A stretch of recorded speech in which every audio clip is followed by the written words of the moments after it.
દર્શક મિત્રો, મહામંથન મંતવ્ય ન્યૂઝમાં આપનું સ્વાગત છે। આજે પ્રચાર પ્રસારનો અંતિમ દિવસ છે। રાજકીય પાર્ટીઓના નેતાઓ પૂરજોશમાં પ્રચાર પ્રસારમાં લાગ્યા છે। ત્યારે આ વચ્ચે ફરી વિસાવદરના ધારાસભ્ય ગોપાલ ઇટાલિયાએ આક્રમક ભાષણ કરીને સૌ કોઈને ચોંકાવ્યા છે। જ્યાં ખાસ કરીને સુરત મહાનગરપાલિકામાં ધારાસભ્ય ગોપાલ ઇટાલિયાની ખાસ નજર છે। તે વિસ્તારોમાં તેઓ ખૂબ જોરશોરથી પ્રચાર પ્રસાર પણ કરતા જોવા મળી રહ્યા છે। ત્યારે તેમણે ફરી આક્રમક ભાષણ છે તે અંતિમ પ્રચારની ઘડીઓમાં કરવાની શરૂઆત કરી અને ભારતીય જનતા પાર્ટી ઉપર આકરા પ્રહાર કર્યા। પહેલા એ ભાષણ સાંભળી લો। ભાઈ જરાક અવાજ વધારો એમાં છૂટું મૂકજો। અહીંયા પકડીને બેઠો, બટન ઉપર હાથ રાખ્યો, આમ કર્યા કરે। ચૂંટણી પ્રચારના આ છેલ્લા દિવસે ખૂબ ઉત્સાહ સાથે અહીંયા ઉપસ્થિત આપ સૌ, અમારા વડીલો, અમારા આગેવાનો, અમને ઘડવા વાળા, અમને મોટા કરવા, અમને રાજનીતિમાં લાવવા વાળા સૌ વડીલોને હું પ્રણામ કરું છું। સૌનો ખૂબ ખૂબ આભાર વ્યક્ત કરું છું। આજે આ છેલ્લો દિવસ છે। અમારે જે કંઈ કહેવા જેવું હતું એ અલગ અલગ સભાઓના માધ્યમથી અમે કહી દીધું। એટલે આજે રાજકીય રીતે કહેવા જેવું કાંઈ નહીં, પણ સમજવા જેવી 4-5 વાતો મારે આ વડીલો સમક્ષ એક છોકરા તરીકે મૂકવી છે કે કોઈ પણ કામ હોય, ચાહે આમ આદમી પાર્ટીની આ સભા કરવાની હોય કે આખું શહેર બનાવવાનું હોય કે દેશ બનાવવાનો હોય કે કાંઈ પણ કરવાનું હોય, તો એમાં સૌથી પહેલું આવે આયોજન। આયોજન વગર કોઈ કામ ક્યારેય શક્ય બને નહીં। આ સ્ટેજ કેમ લાગશે, આમના મોઢાનું સ્ટેજ લાગશે, ઉલકોરથી સ્ટેજ લાગશે, ખુરશી ક્યાં મૂકશો, સાઉન્ડ ક્યાં મૂકશો, કેટલી પેટી ક્યાં મૂકશો, બેનર કેમ લાગશે, લોકો ક્યાં ઉભા રહેશે, માઇક ક્યાં હશે, કેમેરા ક્યાં હશે, બધું આયોજન છે। આયોજન સાથે કરેલું દરેક કામ એનું પરિણામ સારું આવે। આ ભાજપની સરકાર પાસે આપણા બધાના જીવનને લઈને કોઈ આયોજન નથી। એક પણ વાતનું, કોઈ જાતનું આયોજન આખી ભાજપ સરકાર પાસે નથી। એનો પહેલો દાખલો ડાયમંડ બુર્સથી આપું કે હું 2000 ને મને પાક્કું યાદ છે, 2008-9ના વર્ષમાં ભાવનગર, નિર્મળનગર, માધવ રત્નમાં હું બેસતો હતો ઓફિસમાં, અને માધવ રત્નની તરત બાજુમાં મહાલક્ષ્મી પાર્ટી પ્લોટ હતો એ વખતે, ને એની અંદર નરેન્દ્ર મોદીની ચૂંટણી લક્ષી સભા થયેલી, અને એ વખતે મેં વંડીએ બેસીને સભા સાંભળેલી। અમે બધા શોખીન કે હાલો સાંભળવા જાવી, બહુ બોલે છે, સારું, બહુ સારું બોલે છે। એ તો જો કે કેટલા વર્ષ પછી ખબર પડી ખાલી બોલે જ છે, પણ તે દિવસે મને પોતાને યાદ છે, કેમ કે મહાલક્ષ્મી પાર્ટી પ્લોટની વંડીએ બેસીને ઉભડક બેયની સભામાં મેં સાંભળેલું। ત્યારે હું એક નાની એવી ઓફિસમાં ચોકીની અંદર ઉકાળા કરવાનું કામ કરતો હતો, અને ઉકાળા ન હોય તો કાળા ધોળા કરતો, છીપીઓ મારવાનું કામ। ત્યારે એને એવું કીધેલું કે ભાઈઓ બહેનો, જેમ એન્ડ જ્વેલરી પાર્ક બનશે ને ભાવનગરની અંદર, સામે જહાંગીર મિલ પડી હતી, મોટી મિલની બધી સોસાયટી હતી, જે ભાવનગરના છે ને ખબર હશે। મને એમ થયું કે ઓહો, આવડો મોટો પાર્ક બનશે ને કેટલા ધંધો ને કેટલો વેપાર ને કેટલા હીરાવાળા આવશે, તો આપણો પગાર વધી જાય।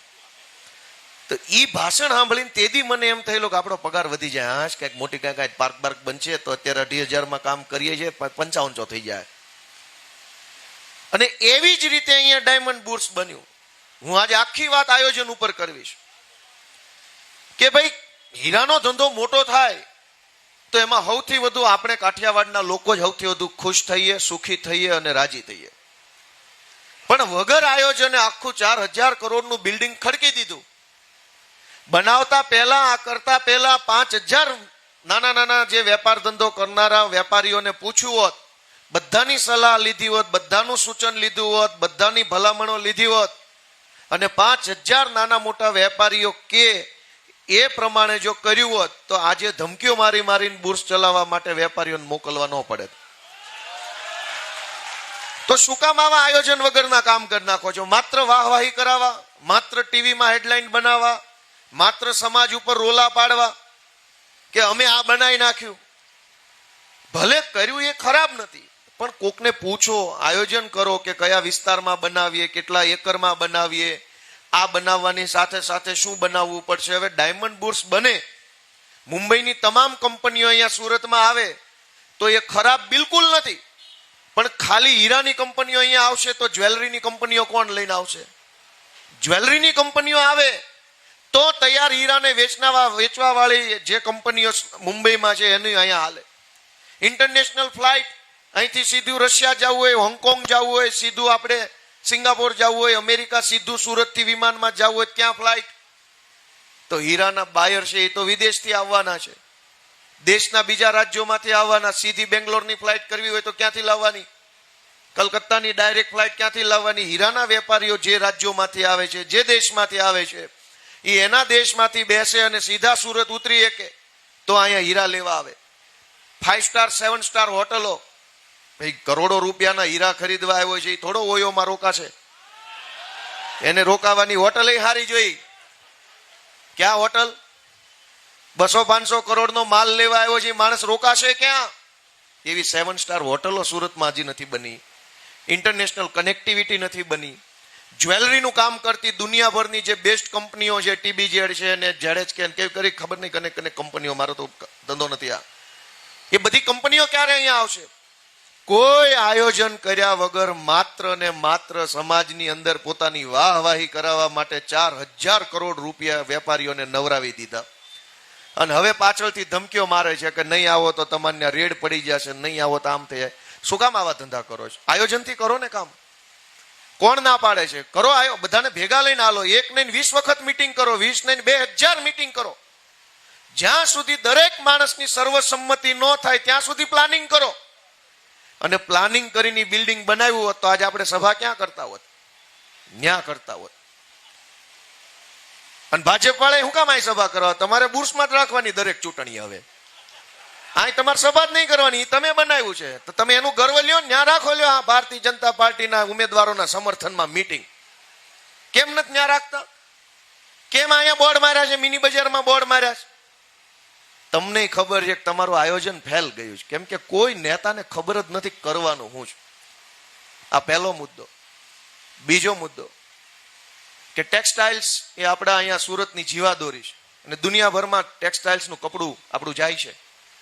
અને એવા પ્રકારના કપડાનું અહીંયા બધા વેપારીઓ, આપણા બધા મહેનતુ માણસો મહેનત કરીને એવું કપડું બનાવે છે, એવી ફેબ્રિક બનાવે, એવી ડિઝાઇનો લઈ આવે, એટલું બધું મગજ દોડાવે છે કે એકની એક ડિઝાઇન 1 મહિના પછી જૂની થઈ જાય. એટલી આપણે નવી ડિઝાઇનો લઈ આવીને દુનિયાને આપીએ છીએ. પણ આ જે ટેક્સટાઇલમાં કામ કરનારા હજારો લોકો છે, નાનામાં નાનો ધાગા કટિંગ કરનારા માણસથી લઈ અને મોટું કપડાની મોટી મિલ ચલાવનારો માણસ સુધી, છેતરપિંડી કરનારા, માલ લઈ જઈને ભાગી જનારા, ખોટા ચેકો આપીને લઈને બૂચ મારનારા લોકોથી આખું માર્કેટ હેરાન છે. મુખ્યમંત્રી અહીંયા આટા મારે છે, ગૃહમંત્રી આ ગામના છે, પ્રદેશ પ્રમુખ પહેલા અહીંના હતા, અહીંયા બીજા 2-3 મંત્રી આવ્યા, બધાય આવ્યા. કોઈ કહેતું કેમ નથી કે આ છેતરપિંડી કરનારા, ઉઠમણું કરનારા લોકોથી રાહત અપાવવા માટે ભાજપ પાસે શું આયોજન છે? હીરાના ધંધામાં અનેક વખત એવું થાય છે, સ્પેશિયલ આયોજન પૂર્વક ઉઠમણું કરવા બેહે, 6 મહિના માલ લે, અડધું પેમેન્ટ આપે ને પછી કે બાપા સીતારામ. પોલીસ સ્ટેશન અરજી આપતા રહેવાની, પોલીસ તમને ધમકાવે, બિલ લાવો ને કાચી ચીઠી ને પાકી ચીઠી ને. અલ્યા ભાઈ, બધી ચીઠીઓ હોય તમારી પાસે થોડા આવ્યા હોય? તો હીરાના ધંધામાં અને ટેક્સટાઇલ્સના ધંધામાં ઉઠમણું કરનારા, છેતરપિંડી કરનારા, ચેકો આપી અને ખોટા વહીવટ કરનારા, પછી કે ચેક રિટર્નનો કેસ 10-10 વર્ષ કોર્ટમાં હાલે અને છેલ્લે કાંઈ મળતું નથી. અવડી મોટી સરકાર પાસે કોઈ આયોજન નથી કે હીરાનો કે ટેક્સટાઇલનો વેપારી શાંતિથી વેપાર કરી શકે. એ માટે તમે શું કરવાના છો? કોઈ આયોજન જ નથી, કોઈને કાંઈ ખબર નથી. બસ માત્ર વિકાસ વિકાસ વિકાસ. કોનો? ઉઠમણું કરનારાનો. ધંધો કરનારાનો તો ક્યાં આમાં વિકાસ થવાનો? આખા સુરતમાં સૌથી વધુ કેસ જો કોઈ હોય તો ચેક રિટર્નના કેસ છે. મારી વાત સાચી છે ખોટી? અનેક લોકો તારીખો ભરે છે, ચેક આપીને માલ લઈ જાય, પછી કે રિટર્ન થયો. આ પરિસ્થિતિને બદલવાનું આયોજન એક પણ નેતા પાસે નથી. પહેલો મુદ્દો થયો આપણો ડાયમંડ બુર્સનો. બીજો મુદ્દો આ ઉઠમણું કરનારાનો. ત્રીજો મુદ્દો કે આ આખું કતારગામથી કામરેજ સુધીનો વિસ્તાર જે છે, અને પેલી બાજુ લિંબાયતમાં, ઉધનામાં, ભાટેરનામાં, ત્યાં આ જ પરિસ્થિતિ. હજારો મકાનો ફાઇલો વાળા છે, હજારો મકાનો સોસાયટીઓ એમના અધરો-અધર છે, ક્યાંય એનું કાગળ જ નથી કોઈ જગ્યાએ. વાત સાચી છે ખોટી? આખું અવડું મોટું શહેર આયોજન વગર બની ગયું. આયોજનથી બન્યું હોત તો એના દસ્તાવેજ હોત, આયોજનથી બન્યું હોત તો એને થયા હોત, આયોજનથી બન્યું હોત તો એની રજા ચિઠ્ઠી હોત, આયોજનથી બન્યું હોત તો પ્લાન પાસ હોત, આયોજનથી બન્યું હોત તો બીયુસી હોત. વગર આયોજને આખું અવળું મોટું સુરત બનાવી નાખ્યું. કોણે? ભાજપના કેટલાક મળતિયા બિલ્ડરોએ, ભાજપના કેટલાક નેતાઓએ અને કેટલાક દલાલ અધિકારીઓએ ત્રણેય ભેગા મળી આખા સુરતની અંદર ગેરકાયદેસર સોસાયટીઓનો બાંધકામ કરીને આખું સુરત શહેર ચૂથી નાખ્યું. અને આજ વગર આયોજને બનેલા શહેરમાં રહેવા આપણે મજબૂર થયા છે. એક પણ શેરી કાટખૂણે ન હોય, એક રોડ કાટખૂણે ન હોય, અનેક રોડ ઉપર કોઈ ઝાડવું ન હોય, પાર્કિંગની જગ્યા ન હોય, અનેક સોસાયટીઓમાં કોઈ જાતના માર્જિન નથી, મકાનો જેમ ફાવે એમ બની ગયા છે, એક સાયકલ મૂકવાની જગ્યા ન હોય એવી રીતે કોમ્પ્લેક્સ રોડ ઉપર ઉભા છે. કોઈ જાતના આયોજન વગર અવડું મોટું સુરત બનાવી ભાજપના નેતા, બિલ્ડર ને અધિકારી પૈસા કમાઈને નીકળી ગયા. આજ ભોગવે છે કોણ? કોણ ભોગવે છે? પબ્લિક ભોગવે છે. આખું વરાછા, સરથાણા, પૂણા, કરંજ કેવી હાલતમાં લોકો રહેવા મજબૂર છે. સરકાર તે દિવસે બીજેપીની હતી કોર્પોરેશનમાં અને વિધાનસભામાં. શા માટે ખોટી રીતના માર્જિન વગરના બાંધકામો થવા દીધા? ટાઉન પ્લાનિંગનો કાયદો 1975 બન્યો છે. Gujarat urban development and town planning act બનેલો છે 1975. 1975 પછી ગુજરાતના જેટલા શહેરોમાં જેટલા બાંધકામ થયા એ બધા 1975 કાયદાની વિરુદ્ધમાં થયા. હાંકડી સોસાયટી, હાંકડા રોડ, હાંકડા પાર્કિંગ, હાંકડી બજારો, બધું જેટલું હાંકડું કે એની કોઈ સીમા નહીં. અને કયો રોડ ક્યાં નીકળે છે કોઈને ખબર પડે, બધું સાફ સીડી જેમ આમ રોડ ગમે ત્યાં ગમે ને આવ્યા જાય છે. આખું શહેર આયોજન સાથે બનવું જોઈએ કે ન બનવું જોઈએ? કયો છે મને બધા 7-8 જણા હા પાડી, એનો ખૂબ ખૂબ આભાર.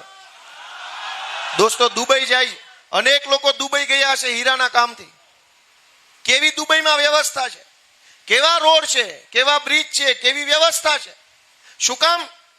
રણની અંદર આખું શહેર બનાવ્યું, પણ આયોજન સાથે બનાવ્યું. તો એ શહેર જોવું ગમે, ફરવું ગમે, 4 ફોટા પડાવીને મૂકવું ગમે. બુર્જ ખલીફાની હેઠે ઉભા છે. અને અહીંયા રણમાં નથી બનાવવાનું, જમીન ઉપર બનાવવાનું છે, પણ નથી બનતું ભાજપ વાળા. શું કામ? કોઈ આયોજન નથી. આને કઈ ખબર જ નથી કરવાનું શું.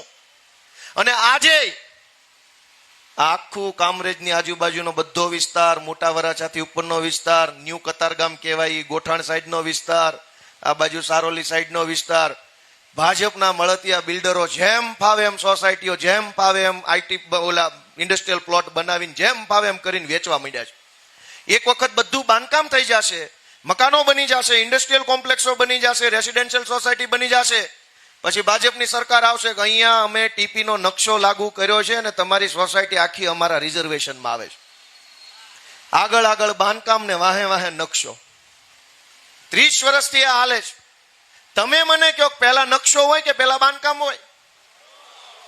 આ લોકોને 10 વર્ષ પાછળ નકશો ને 10 વર્ષ આગળ બાંધકામ. અને બધા બિલ્ડરો, ભાજપની સાથે સંકળાયેલા કેટલાક લોકો પૈસા આપે છે, ધરાઈને ભાજપના માણસોને, અધિકારીઓને મન ફાવે એવું બાંધકામ કરી નાખે. પછી પાછળથી તમારી સોસાયટીની COPની જગ્યા ઉપર રિઝર્વેશન આવી જાય. તો કાકા, તારો નકશો પહેલા લઈને આવવો હતો ને, બિલ્ડર જયારે બાંધતો ત્યારે એને રોકી લેવો હતો ને. અમે 5 લાખ રૂપિયા 50 લાખ રૂપિયા ખર્ચીને મકાન લીધું અને હવે તને હું જોઉં અમારી સોસાયટીમાં રિઝર્વેશન. બિલ્ડરે જેથી બાંધકામ કર્યું ત્યારે કેમ તું તારું રિઝર્વેશન લઈને ન આવ્યો? તો અમે આ સોસાયટીમાં મકાન ન લેત. વાત સાચી છે કે ખોટી છે? દોસ્તો, કોઈ આયોજન નથી આ લોકો પાસે. કોઈ આયોજન નથી, કોઈ વાતનું આયોજન નથી. આજ આપણે આખા કાઠિયાવાડના માણસો સુરતમાં સુખી થયા હોય ને, તો એના પાયામાં આપણું 50 વર્ષનું આયોજન હતું ને, એટલે અહીંયા પહોંચ્યા છે. આયોજન વગર જીવ્યા હોત ને તો આજ ન પહોંચ્યા હોત. અહીંયા પહેલી પેઢી, બીજી પેઢી જે સુરત આવી એ આયોજનથી જીવી. કે કેટલા પૈસા કમાશું, એ શેમાં રોકશું, શું કરશું, બધું જ આયોજનથી આખો સમાજ જીવ્યો તો અહીંયા પહોંચ્યા.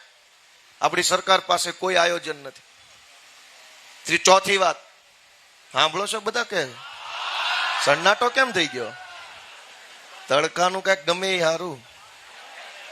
અમારી તો પાર્ટી ગરીબ છે, ન કરે બધાને શરબત પીવડાવે. પણ સારું અમારી પાસે કઈ છે નહીં. હું ગમે કેવું વિટામિન ડી ખવડાવીએ મફતમાં. ચોથી વાત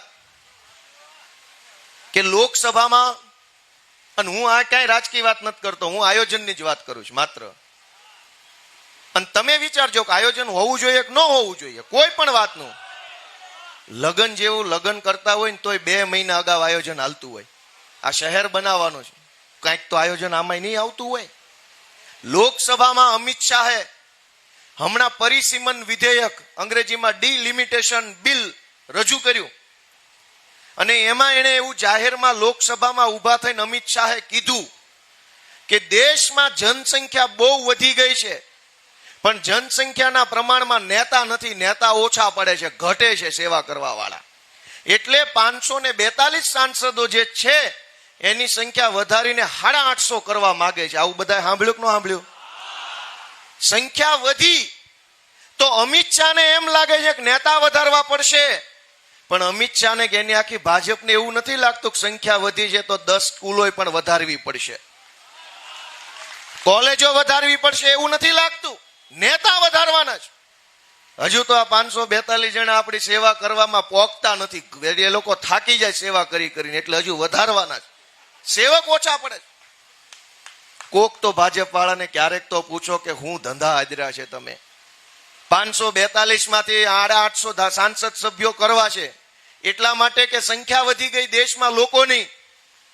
તો કોલેજ કેમ ન વધી? સંખ્યા તો વધી છે તો વરાછામાં કોલેજ બનાવો, એક કતારગામમાં બનાવો, એક કામરેજમાં બનાવો, એક પૂણા સાઈડ બનાવો ને એક વેલંજામ બનાવો. સંખ્યા ન્યાય વધી છે. ભણવા છોકરા જવાનું તો ઘેટા બકરા પૂર્યા હોય એમ બસોમાં લબડતા લબડતા જાય છે.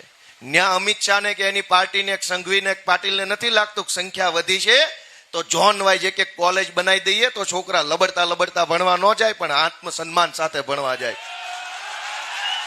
એને ઈ નથી યાદ આવતું કે સંખ્યા વધી હોય તો કોલેજ વધારો, દવાખાના વધારો, શાળા વધારો, સાંસદો વધારો, ધારાસભ્યો વધારો, એટલે વધુ ને વધુ સેવા કરે. કોની? દોસ્તો, આપણી દીકરીઓ ભણવા જાય, કોલેજ અહીં નજીકમાં હોય, ઝોન વાઇઝ, એક કતારગામ ઝોનમાં એક હોય, વરાછા ઝોનમાં એક હોય, સરથાણા ઝોનમાં એક હોય, પૂણા ઝોનમાં એક હોય, મોટા વરાછા ઝોનમાં એક કોલેજ હોય, તો ઘરથી દૂર ભણવા ન જવું પડે. આજ આપણી જુવાન દીકરીઓ ભણવા જાય તો હું જોઉં છું, તમે જોતા હશો, ઓલી જે સિટી બસો છે એમાં એટલું બધું ભીંસ ભર્યા ધક્કા મૂકી હાલતી હોય. અમુક નબળી માનસિકતાના લોકો આપણી દીકરીઓ પડખે ઉભા રહી ગયા ધક્કા મૂકી આમ કર્યા કરતા. એ સારું લાગે? સારું લાગે? કયો જઈ અને જોવો છો કે નથી જોતા? એવું દાદા એવા અહીંયા દાદાનું રાજ હાલે. દાદાની દીકરીને લફંગાઓ બસોમાં ધક્કા માર્યા કરે છે. આમાં એની દાદાને કોઈ ચિંતા નથી ને હાલી નીકળ્યા મત માગવા. દાદા હોય તો દાદાને એની દીકરીની ચિંતા થવી જોઈએ. એક નહીં 500-200 નવી મૂકી દેવા જોઈએ ઉભા ઉભા. એક પણ દીકરી ઉભા નહીં જાય, બેઠા બેઠા જશે. કેમ નથી કરતા દાદા?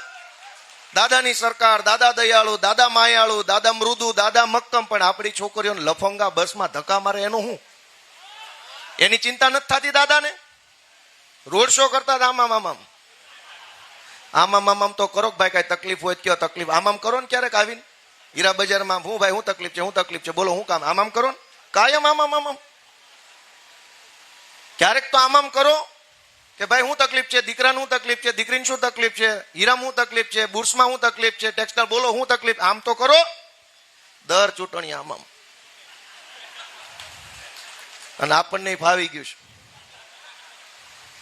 દોસ્તો, હું તો કઈ આમાં કઈ ભાષણ કઈ રાજકારણ નથી કહેતો. હું તો વિનંતી કરું છું કે આ પરિસ્થિતિ ક્યારે બદલાશે? અને અમે કેટલા વર્ષથી સંઘર્ષ કરીએ છીએ. હારા લોકો જેની મૂછે લીંબુ લબડતા હતા, 2 FIR થઈ હતા, બટકી ગયા. અને વડે રોડ ને 3જા માળે ગટર વાળાની ઓફિસ છે મુગલીસરા. 1લા માળ વાળો ને 3જા માળ વાળા વચ્ચે જો મનમેળ ન હોય, એની અંદર સંકલન ન હોય, એની અંદર આયોજન ન હોય, તેમ વાતું ડબલ એન્જિન ની ક્યાં કરો છો? હામાં ટેબલ છે એ તમે અંદરથી જોયું એટલે તમને ખબર હોય.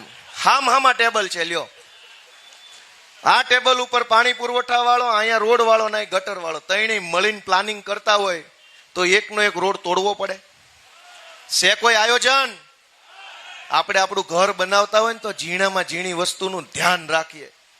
એક્ઝોસ્ટ ફેન ક્યાં લાગશે, વોશ બેસિન ક્યાં રહેશે, નળ ક્યાં રહેશે, મંદિર ક્યાં રહેશે, એના દરવાજા સ્લાઇડિંગ હશે, બહાર ખુલશે કે અંદર ખુલશે, એટલી બધી વસ્તુ જોઈએ છે. શું કામ? બહાર ખુલશે કેટલી જગ્યા રોકશે, અંદર ખુલશે કેટલી રોકશે, જગ્યા નાની હોય સ્લાઇડિંગ કરી દઈએ, સિંગલ સ્લાઇડિંગ, એક સાઈડ જશે બે સાઈડ અડધા અડધા ફેલાશે. આટલી વસ્તુનું ધ્યાન નથી રાખતા આપણે. એને કહેવાય આયોજન.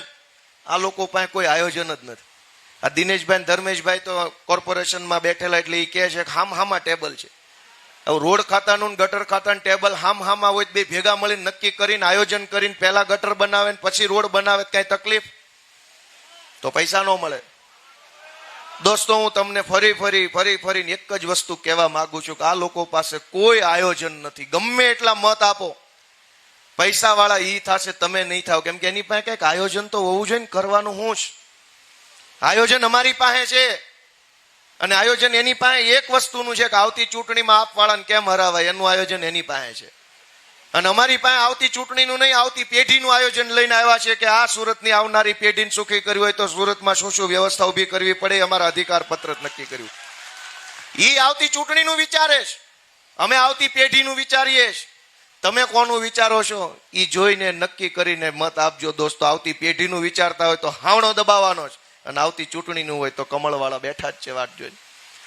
મિત્રો, અમે તો તમને કહેવા જેવી વાત તો લગભગ કહેવાઈ ગઈ છે, પણ આ લોકો દર ચૂંટણીએ હિન્દુ, મુસલમાન, પાકિસ્તાન, કાલ કતારગામની સભામાં પાકિસ્તાનના ભાષણ હાલતા. પાકિસ્તાનની હાલત જોવો, આપણી હાલત કોણ જોશે? રોજ ઉઠીને અમારે પાકિસ્તાનની ચિંતા કરવાની, અમારા છોકરાની ચિંતા કોણ કરશે? કોઈ આને કહેવા વાળું નથી કે ભાઈ પાકિસ્તાનની ચિંતા એના દેશની વિપક્ષની સરકારો કરશે, સરકાર કરશે, ન્યાય બધું એનજીઓ બેનજીઓ હશે એ કરશે, એને જે ફાવે. તમે અમારી ચિંતા કેમ નથી કરતા? કતારગામમાં ક્યાં પાકિસ્તાન આવ્યું? ધારાસભ્ય, સાંસદ સભ્ય બધું ભાજપનું છે, તોય પાછું પાકિસ્તાનની ચિંતા કતારગામમાં કરો છો. પોણા કતારગામની અંદર સોસાયટીઓમાં રિઝર્વેશનો ભાજપ વાળાએ નાખ્યા છે. એનો એક શબ્દ એકેય નેતા, મુખ્યમંત્રી નો બોલ્યા, કે ત્યાંના ધારાસભ્ય નો બોલ્યા, સાંસદ બે એ નો બોલ્યા. આ પરિસ્થિતિને બદલવા માટે અમે તમારા આશીર્વાદ માંગવા માટે આવ્યા છે કે અમે નાના માણસો છીએ, પણ અમારી પાસે આયોજન છે, અમારી પાસે વિઝન છે, અને તમે આશીર્વાદ આપો તો એ વિઝન પ્રમાણે કામ કરવાની આવડત અને ક્ષમતા અમારામાં છે. દોસ્તો, તમે હાવણાને મત આપો. આ લોકો સોસાયટીએ નીકળ્યા છે અને એક જ મુદ્દાનો કાર્યક્રમ કર્યો છે. કાલે મનસુખભાઈ આવ્યા હતા અને એને એવું કીધું, બધા ભાષણ સાંભળ્યું છે, કે સૌરાષ્ટ્રના લોકો અને એમાંય ખાસ કરીને પાટીદારો અને ભાજપને નાળ ને નાભી જેવો સંબંધ છે. નાળ અને નાભીનો સંબંધ એટલે, નાભી એટલે માની હોય, નાળ એટલે છોકરાની હોય, નાભી એટલે ડૂટી આપણે માની હોય. તો નાળ અને નાભીના સંબંધમાં માં કોણ ને દીકરો કોણ? પેલા એ તો મનસુખભાઈ કહેવું પડશે ને. ભાજપ અને સમાજનો નાળ નાભીનો સંબંધ છે, તો તમે નાભી કોને માનો છો, નાળ કોને માનો છો? કઈક ભાજપને નાભી નથી માનતા ને. સમાજ નાભી હોય, સમાજ માં હોય, પાર્ટી માં ન હોય કોઈ દિવસ. સમાજ માં હોય. હું એમ કહી શકું કે મારો સમાજ મારી માં છે, મારો બાપ છે, એમ કહી શકું. મારી પાર્ટી માં છે એમ ન કહી શકું. એવી માં ભાળી ક્યાંય ગમે એનાથી ગંધારિયા ગોતીને પાર્ટીમાં ભરી દે માં હોય? તમે આખા ગામનો ભંગાર વીણીને તમારી પાર્ટીમાં ભરો છો, અને પછી એમ કહો પાર્ટી માં છે. માં નથી, ઉકળો છે. આખા ગામમાંથી વીણીને કચરો લાવીને તમારી પાર્ટીમાં ભરો છો, ટિકિટું બિકિટું હોદ્દા આપીને પછી સોંટાડો છો. પણ એને એમ કીધું કે નાળ અને નાભી જેવો સંબંધ છે, એટલે કે માં અને દીકરાનો સંબંધ છે. આપણે એમ સમજીએ કે સમાજ માં છે અને પાર્ટી દીકરો છે. તો માએ 30 વર્ષ સુધી પાર્ટીને મત આપ્યા, તો પાર્ટીએ માને શું આપ્યું? એ તો ક્યારેક લિસ્ટ લઈને આવો સભામાં. આપણા છોકરા તો મેં તમને કીધું એમ દીકરીઓએ ધક્કા ખાતા ભણવા જવું પડે. અને નારો આપ્યો બેટી પઢાવો. ક્યાં પઢાવા જવાની? કોલેજો ખોલી નથી. જુવાન દીકરીઓને ક્યાં ભણાવવાની? અને ડ્રગ્સના દૂષણની તો વાત ક્યાં કરવાની રહી? આ હર્ષ સંઘવી આટલું બધું બોલે છે, જેમ ફાવે એમ બોલે છે, જેવા ફાવે એવી ભાષા, જેવી ફાવે એવી વાર્તા, અને પોતાની જાતને એટલું બધું 30 માર ખા સમજીને વાતો કરે છે કે ઈ નહીં હોય તેથી ગુજરાત બરબાદ થાય. ના ભાઈ ના, અમે બેઠા છીએ. આજ ગુજરાતની ધરતી દાવીને મોટા થયા. તમે નહીં હો ને તેથી અમે સંભાળી લઈશું, અમારામાં શક્તિ છે, એમ કાંઈ તકલીફ નથી ભાઈ. જ્યાં હોય ને એવી વાત કરવાની કે હું નહીં હોત આમ થઈ જશે, હું નહીં હોત બધું બંધ થઈ જાય. કેમ ભાઈ? અને તમે છો તો હીરામાં ઉઠમણું કરીને ભાગી જાય. કઈ કોની તમે મૂછનો બાલય તોડીને પાછો લઈ આવ્યા? સંઘવીને પૂછો કોક કે 30 માર ખાઓ એવા ભાષણ ઇન પાટીલ કરે છે. ટેક્સટાઇલ માંથી કરોડો રૂપિયાના ઉઠમણું કરી ગયા. તમે કોના મૂછનો બાલય તોડીને પાછો લાવવા કહો ને, પડીકૂત પાછું નથી આવે એમ વાળ તો લઈ આવો. વાળ પાછો નથી આવે એમ તમારાથી. અને વાતું એવી કરવાની ગુજરાતમાં એની સરકાર હશે તો જ બધું સુખ શાંતિ આવશે, નહીતર બરબાદ થઈ જશે. મિત્રો, આપણે જાગવું પડશે કે આ સંઘર્ષ કરનારા લોકો જે વધ્યા છે, અમે રસ્તો નથી બદલ્યો, અમે પાર્ટી નથી બદલી, અમે ડર્યા નથી, જેલની બીકે અમે એની હારે સરેન્ડર નથી થયા. ખુલ્લેઆમ કીધેલું છે કે તમારામાં જે ક્ષમતા હોય એ ક્ષમતા અમારી ઉપર વાપરી લેજો, પછી બચી જાવી ને તો પછી હંતાઈ જાજો પાછા. તમે તમારી બંદૂકમાં દમ હોય તો અમને ગોળી મારી દેજો, પણ તમે ગોળી માર્યા પછી ગોપાલભાઈ જીવી જાય ને તો હામાં ન મળતા મહેરબાની કરીને ક્યાંય. એ બી જાતા હોય એ બીજા ભાઈ, અમે હું કામ બી જાય? અમે ક્યાં ખોટું કર્યું છે? અમે ક્યાં એવા ખોટા પાપ કર્યા છે? અને એટલે હું સમાજના લોકોને, હવ આગેવાનોને, વડીલોને વિનંતી કરું છું કે એક વખત અમને આયોજન કરવાની તક આપો. અમે સરકારમાં નહોતા, વિરોધ પક્ષમાં હતા, તોય એવડું આયોજન કર્યું કે અત્યારે આખા સુરતમાં કોર્પોરેશન સંચાલિત 50 બેડની હોસ્પિટલ ચાલુ કરવાની ફરજ પડી. અને એ સુરતના કોઈ ઝોનમાં નહીં, માત્ર વરાછા ઝોનમાં 2 હોસ્પિટલ ચાલુ થઈ. કોઈ ઝોનમાં નહીં. સુરતમાં સંઘવી રહેશે ત્યાંય નહીં, પાટીલ રહેશે ત્યાંય નહીં, ધારાસભ્યો રહેશે ત્યાંય નહીં. માત્ર તમે જ્યાં હાવણાનું બટન દબાવ્યું એ વરાછા વોર્ડમાં 50 બેડની 2 નવી હોસ્પિટલ મંજૂર થઈ ગઈ છે. અને પૂણાની તો ચાલુ થઈ ગઈ. દોસ્તો, એને કહેવાય આયોજન. સંઘવી રહેશે ત્યાં નહીં, તમે રહ્યો છો ત્યાં ચાલુ કરી. કોને કરી? તમારા એક મતના કારણે શક્ય બન્યું. અમે મહાન નથી, તમે મત આપ્યો તો અમારાથી કામ થયું. આ સુરત મહાનગરપાલિકા આજકાલ કરતા 100 વર્ષ થઈ જાય આ મહાનગરપાલિકા બની. એને આ આઝાદી પહેલાની મ્યુનિસિપલ કોર્પોરેશન છે. આઝાદી સમયે જ્યારે નવી મહાનગરપાલિકા બની ત્યારે એનું શિક્ષણ સમિતિનું બજેટ જે હોય તે XYZ રકમ હશે, 50 લાખ, 20 લાખ, 10 લાખ, 5 લાખ જે હોય. બજેટ વધતા 1935 થી લઈ વધતા 2021 સુધીમાં 500 કરોડ રૂપિયા બજેટ હતું શિક્ષણ સમિતિનું. અને ત્યાર પછી તમે બધાએ હાવણો દબાયો, ઝાડુને મત આપ્યા. અમારા રાકેશ હીરપરાની આગેવાનીમાં શિક્ષણ સમિતિમાં અમે લડાઈ લડ્યા. માત્ર છેલ્લા 5 વર્ષમાં 500 કરોડથી બજેટ વધીને 1200 કરોડ રૂપિયા અત્યારે થઈ ગયું છે. એટલે કે 600 કરોડ રૂપિયા છેલ્લા 5 વર્ષમાં શિક્ષણ પાછળ વધ્યા.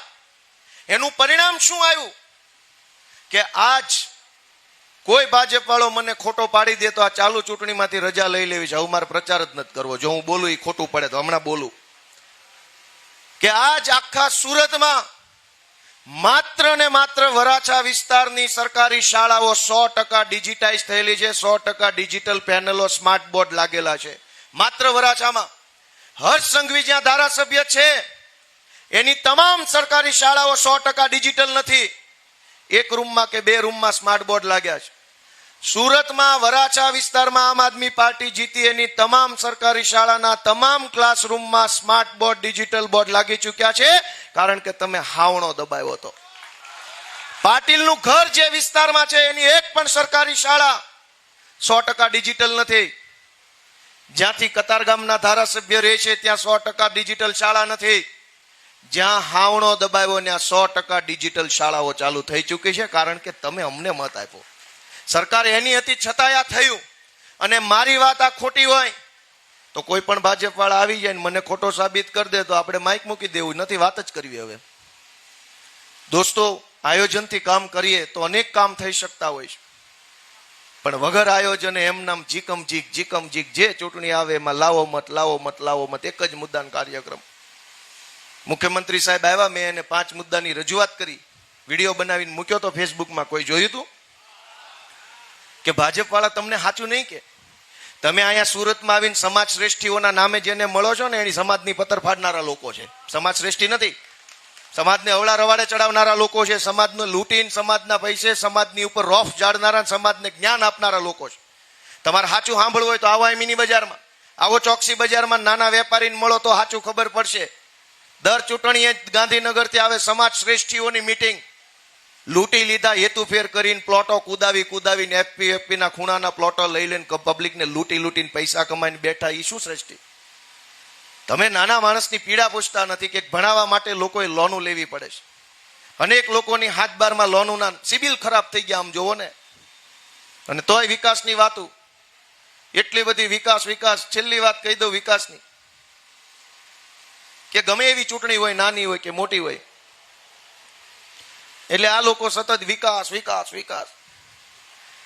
ગામડે જાવ તો વિકાસની વાત, સુરત વાળા વિકાસની વાત. આપણે એક જ પ્રશ્ન પૂછીએ કે સૌરાષ્ટ્રમાંથી આપણે બધા આવેલા છીએ અહીંયા.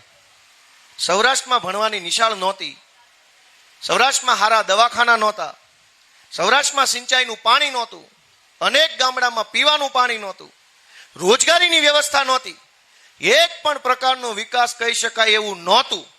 એટલે બધા સૌરાષ્ટ્રથી ખાલી થઈને સુરતમાં આવ્યા. વાત સાચી છે ખોટી? તો ગામડે ભાજપ વાળા વિકાસ કરે એ શું વિકાસ હતો? તો અહીંયા કેમ આવ્યા આપણે? અને અહીંયા આવ્યા તો અહીંના ભાજપ વાળા વિકાસ. તો કઢાવો બધાના સિબિલ સ્કોર, જો વિકાસ થયો હશે તો સારા હશે. અહીંયા આવ્યા હતા સિબિલ ખરાબ થઈ ગયા, ન્યા રહેતા હતા તો પાણી નહોતું. બે બાજુ ભાજપ વાળા વિકાસની વાતો કરે, ક્યાંક તો વિકાસ બતાવો. નથી ગામડે વિકાસ, અહીંયા આવ્યા અહીંયા વિકાસ નથી, લોનું લીધી. સતત વિકાસના નામે આપણને ભરમાવે છે. અને એટલે હું તમારી પાસે આશીર્વાદ માંગવા આવ્યો છું કે અમે નાના માણસો છીએ. આમ અમારી પાસે કઈ બીજી બહુ મોટી કઈ શક્તિઓ છે નહીં. અમારી એક જ શક્તિ છે કે અમે નિષ્ઠાથી લડ્યા કરીએ, કોઈનાથી ડરીએ નહીં, ખોટું કામ કરીએ નહીં, ખોટા માણસોને હારે રાખીએ નહીં, ભાજપથી કાંઈક ફાટી પડીએ નહીં, અને સતત સમાજનું કામ અમે જે કાંઈ અમારા જવાબદારીમાં આવતું એ કર્યા કરીએ છીએ. તમે જો આ વખતે સુરતમાં આશીર્વાદ આપશો તો એક નવા પ્રકારની ક્રાંતિ આખા ગુજરાતની અંદર જોવા મળશે એવો મને પૂરો ભરોસો છે. વિસાવદર, ભેસાણ અને જુનાગઢ તાલુકાના લોકોએ ખાલી મને મત આપ્યો તો આખા ગુજરાતમાં લોકોને મજા આવી કે ન આવી તમે મને કયો જઈ. પણ એ વિસાવદર વાળી થતા પહેલા 2021માં વરાછા વાળી થયેલી અને 27 સીટો તમે અમને આપી, અહીંથી 27 સીટો આવી એટલે આખા ગુજરાતમાં આમ આદમી પાર્ટી ફેલાઈ હતી. એટલે વિસાવદર વાળી થતા પહેલા વરાછા વાળી 21માં થયેલી, વરાછા વાળી થઈ એટલે વિસાવદર વાળી થઈ, અને વિસાવદર વાળી થઈ એટલે હવે આ વખતે સુરત વાળી કરી દો. એટલે પાછા આખા ગુજરાતમાં અમે અહીંથી સંદેશ લઈને જઈએ કે હવે ભાજપને કાઢો, હાવણો મારો. દોસ્તો, આપ સૌએ આટલા ખરા તડકામાં અમારી આટલી બધી વાત સાંભળી એ બદલ હું આપ સૌનો હૃદયપૂર્વક ખૂબ ખૂબ આભાર વ્યક્ત કરું છું. અમારી કાંઈ ભૂલચૂક હોય રાજનીતિની અંદર કામ કરવામાં, અમારા ગયા 5 વર્ષમાં કાંઈ અગવડ સગવડ થઈ હોય તો હું બધાની ખરા દિલથી હૃદયપૂર્વક માફી પણ માગું છું કે અમે નાના છીએ, ભૂલ થઈ હોય તો માફ કરજો. પણ અમારો ઈરાદો ક્યાંય તમને ખરાબ જોવા નહીં મળે એ વાત અમે ખોખારો ખાઈને કહી શકીએ. અમારો ઈરાદો ખરાબ ન હોય ક્યાંય. અને એટલે તમારો આભાર માનતા ભારત માતા કી, ભારત માતા કી જય જવાન. ખૂબ ખૂબ આભાર. रंग दे बसंती चोला मेरा, रंग दे बसंती चोला मेरा, रंग दे बसंती चोला.